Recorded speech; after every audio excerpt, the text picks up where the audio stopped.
नमः शिवाय। हर हर महादेव। तो प्रिय श्रोताओं, आप सभी का मेरे YouTube चैनल पर स्वागत है। आज हम आप सबको सुनाएंगे 16 सोमवार व्रत की पौराणिक एवं प्रमाणिक कथा। 16 सोमवार का व्रत दाम्पत्य जीवन की खुशहाली के लिए और मनपसंद जीवन साथी पाने के लिए किया जाता है। ऐसी मान्यता है कि 16 सोमवार के व्रत का आरंभ श्रावण मास से करें तो यह और भी फलदायी होता है। पौराणिक मान्यताओं में बताया गया है कि 16 सोमवार व्रत रखने का आरंभ सबसे पहले मां पार्वती ने स्वयं किया था और उनकी कड़ी तपस्या और व्रत के सुप्रभाव की वजह से उन्हें भगवान शिव पति के रूप में प्राप्त हुए थे। तो अब हम जानेंगे व्रत को करने के फायदे और व्रत की विधि। 16 सोमवार के व्रत की पूजा सामग्री: शिव जी की मूर्ति, भांग, बेलपत्र, जल, धूप, दीप, गंगाजल, धतूरा, इत्र, सफेद चंदन, रोली, अष्टगंध, सफेद वस्त्र, नैवेद्य जिसे आधा सेर गेहूं के आटे को घी में भूनकर गुड़ मिलाकर बना लें। ऐसे ले 16 सोमवार व्रत करने का संकल्प। किसी भी पूजा या व्रत को आरंभ करने के लिए सर्वप्रथम संकल्प करना चाहिए।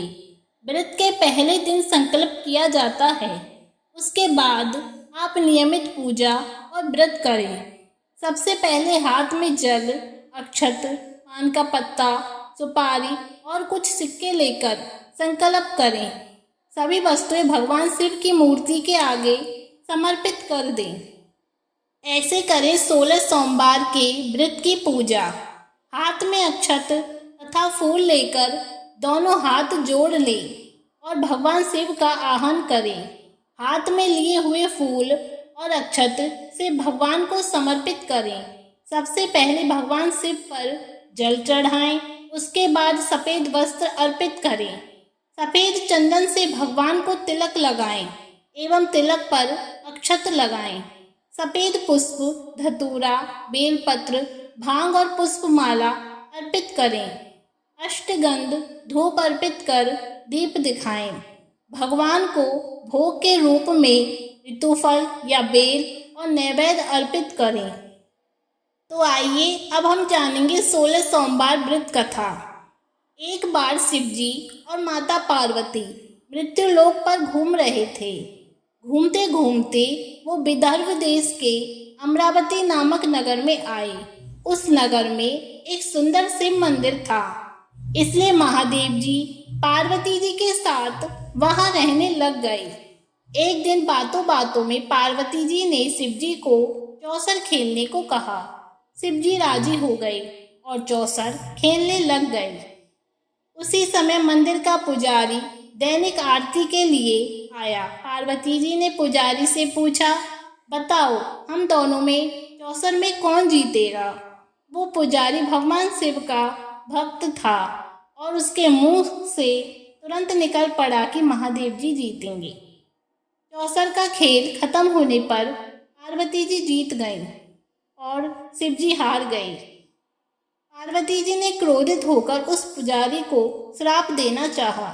तभी शिव जी ने उन्हें रोक दिया और कहा कि यह तो भाग्य का खेल है, उसकी कोई गलती नहीं है। फिर भी माता पार्वती ने उसको कोढ़ी होने का श्राप दे दिया। उसे कोढ़ हो गया। काफी समय तक वो कोढ़ से पीड़ित रहा। एक दिन एक अप्सरा उस मंदिर में शिव जी की आराधना के लिए आई और उसने उस पुजारी के कोढ़ को देखा। अप्सरा ने उस पुजारी को कोढ़ का कारण पूछा तो उसने सारी घटना उसे सुना दी। अप्सरा ने उस पुजारी को कहा, तुम्हें इस कोढ़ से मुक्ति पाने के लिए 16 सोमवार व्रत करना चाहिए। उस पुजारी ने व्रत करने की विधि पूछी। अप्सरा ने बताया, सोमवार के दिन नहा धोकर साफ कपड़े पहन लेना और आधा किलो आटे से पंजीरी बना देना। उस पंजीरी के 3 भाग करना।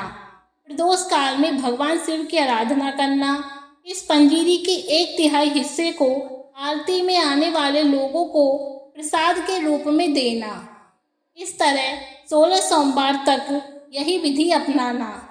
17वें सोमवार को 1/4 गेहूं के आटे से चूरमा बना देना और शिव जी को अर्पित कर लोगों में बांट देना। इससे तुम्हारा कोढ़ दूर हो जाएगा। इस तरह 16 सोमवार व्रत करने से उसका कोढ़ दूर हो गया और वो खुशी खुशी रहने लगा। एक दिन शिवजी और पार्वती जी दोबारा उस मंदिर में लौटे और उस पुजारी को एकदम स्वस्थ देखा। पार्वती जी ने उस पुजारी से स्वास्थ्य लाभ होने का राज पूछा। उस पुजारी ने कहा उसने 16 सोमवार व्रत किए जिससे उसका कोढ़ दूर हो गया। पार्वती जी इस व्रत के बारे में सुनकर बहुत प्रसन्न हुई। उन्होंने भी यह व्रत किया और उससे उनका पुत्र कार्तिकेय वापस घर लौट आया और आज्ञाकारी बन गया। कार्तिकेय ने अपनी माता से उनके मानसिक परिवर्तन का कारण पूछा जिससे वो वापस घर लौट आए। पार्वती जी ने उन्हें इन सब के पीछे 16 सोमवार व्रत के बारे में बताया। कार्तिकेय यह सुनकर बहुत खुश हुए। कार्तिकेय ने अपने दूर गए ब्राह्मण मित्र से मिलने के लिए उस व्रत को किया और 16 सोमवार होने पर उनका मित्र उनसे मिलने विदेश से वापस लौट आया। उनके मित्र ने इस राज का कारण पूछा तो कार्तिकेय ने 16 सोमवार व्रत की महिमा बताई। यह सुनकर उस ब्राह्मण मित्र ने भी विवाह के लिए 16 सोमवार व्रत रखने के लिए विचार किया। एक दिन राजा अपनी पुत्री के विवाह की तैयारी कर रहा था। कई राजकुमार राजा की पुत्री से विवाह करने के लिए आए।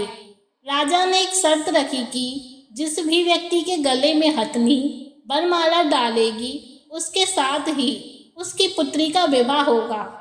वो ब्राह्मण भी वही था और भाग्य से उस हथिनी ने उस ब्राह्मण के गले में वरमाला डाल दी और शर्त के अनुसार राजा ने उस ब्राह्मण से अपनी पुत्री का विवाह करा दिया। एक दिन राजकुमारी ने ब्राह्मण से पूछा, आपने ऐसा क्या पुण्य किया है जो हथिनी ने दूसरे सभी राजकुमारों को छोड़कर आपके गले में वरमाला डाली? उसने कहा, प्रिय, मैंने अपने मित्र कार्तिकेय के कहने पर 16 सोमवार व्रत किए थे। उसी के परिणाम स्वरूप तुम लक्ष्मी जैसी दुल्हन मुझे मिली। राजकुमारी यह सुनकर बहुत प्रभावित हुई। उसने भी पुत्र प्राप्ति के लिए 16 सोमवार व्रत रखा।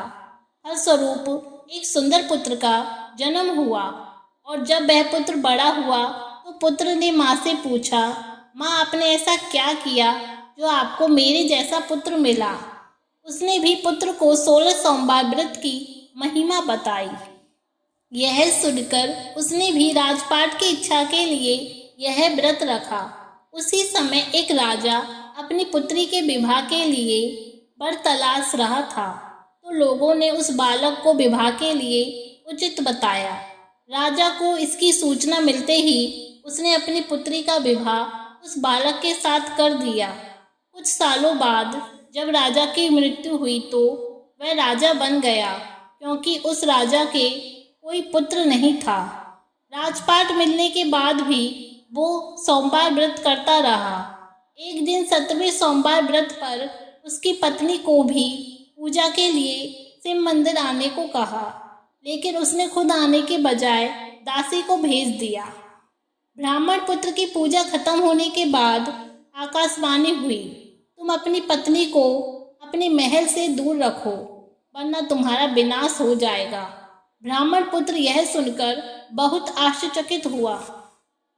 महल वापस लौटने पर उसने अपने दरबारियों को भी ये बात बताई तो दरबारियों ने कहा कि जिसकी वजह से ही उसे राजपाट मिला है वो उसी को महल से बाहर निकालेगा।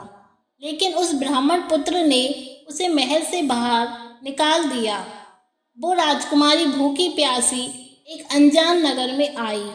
वहां पर एक बूढ़ी औरत धागा बेचने बाजार जा रही थी। जैसे ही उसने राजकुमारी को देखा तो उसने उसकी मदद करते हुए उसके साथ व्यापार में मदद करने को कहा। राजकुमारी ने भी एक टोकरी अपने सर पर रख ली। कुछ दूरी पर चलने के बाद एक तूफान आया और वो टोकरी उड़कर चली गई। अब वो बूढ़ी औरत रोने लग गई और उसने राजकुमारी को मनहूस मानते हुए चले जाने को कहा। उसके बाद वो एक तेली के घर पहुंची। उसके वहां पहुंचते ही सारे तेल के घड़े फूट गए और तेल बहने लग गया। उस तेली ने भी उसे मनहूस मानकर उसको वहां से भगा दिया। उसके बाद वो एक सुंदर तालाब के पास पहुंची और जैसे ही पानी पीने लगी, उस पानी में कीड़े चलने लगे और सारा पानी धुंधला हो गया। अपने दुर्भाग्य को कोसते हुए उसने गंदा पानी पी लिया और पेड़ के नीचे सो गई। जैसे ही वो पेड़ के नीचे सोई, उस पेड़ की सारी पत्तियां झड़ गई। अब वो जिस पेड़ के पास जाती, उसकी पत्तियां गिर जाती थी। ऐसा देखकर वहां के लोग मंदिर के पुजारी के पास गए। उस पुजारी ने उस राजकुमारी का दर्द समझते हुए उससे कहा, बेटी तुम मेरे परिवार के साथ रहो, मैं तुम्हें अपनी बेटी की तरह रखूंगा। तुम्हें मेरे आश्रम में कोई तकलीफ नहीं होगी। इस तरह वह आश्रम में रहने लग गई। अब जो भी वह खाना बनाती या पानी लाती, उसमें कीड़े पड़ जाते। ऐसा देखकर वो पुजारी आश्चर्यचकित होकर उससे बोला, बेटी तुम पर ये कैसा कोप है जो तुम्हारी ऐसी हालत है। उसने वही शिव पूजा में न जाने वाली कहानी सुनाई। उस पुजारी ने शिव जी की आराधना की और उसको 16 सोमवार व्रत करने को कहा, जिससे उसे जरूर राहत मिलेगी। उसने 16 सोमवार व्रत किया और 17वें सोमवार पर ब्राह्मण पुत्र उसके बारे में सोचने लगा, वह कहाँ होगी, मुझे उसकी तलाश करनी चाहिए।